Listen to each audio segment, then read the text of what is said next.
Hello friends, welcome all of you in Bankipedia. Hope all of you are doing well. Upcoming exams are there, SBI, IBPS RRB, IBPS clerkship. So wish you all the very best. In the last videos, we have discussed some important points of banking GA. In the first video, it was Indian financial structure, or you can say Indian financial system. And in the second video, we discussed the functions of a commercial bank. Now, we need to know a very important point which will be beneficial for your interview purpose as well as whenever we will join the bank. It's RBI, the Central Bank of India, which was established in the year 1935.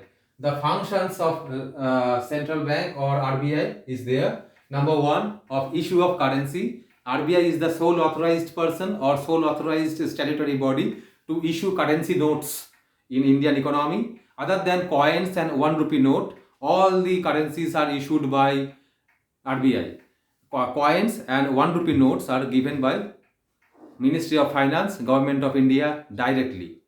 So, issue of currency is a vital function performed by RBI. Number two is foreign exchange management. Foreign exchange management. India is trading internationally with other current countries. Exports are happening, imports are happening. So all of the export-import management and the foreign reserves or foreign money collected through exchanges are reserved through RBI or maintained by RBI, you can say. Number three is monetary policy. Monetary policy of RBI, the most vital part or most vital function of Reserve Bank of India, through which the inflation of Indian economy can be controlled and keep it within a limit. Number four, there are two methods in monetary policy, quantitative method and qualitative method. Later on, they are discussed. Number four is development of Indian financial system. Other than commercial banks and cooperative banks, some development banks are there, whose are called as apex banks or some special purpose banks. Those were formed for some special purposes. As example, NABARD. NABARD was formed for agriculture development. NHB, National Housing Bank, for housing development or housing home finance development. SIDBI, Small Industrial Development Bank of India, to develop the small industries of India. Exim Bank, Export Import Bank, to develop the export import business of India. So all of these development banks as well are regulated by Reserve Bank of India. So here are the fourth function of Reserve Bank, development of Indian financial system. Number five is supervisory functions. RBI is the sole authorized person to issue the rules and regulations regarding financial or monetary matters. Right?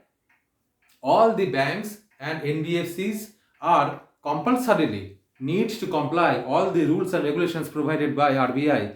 Other than that, their license will be cancelled and they need to be winded up their business. Okay, so here a very important function, supervisory function performed by RBI as the Central Bank of India.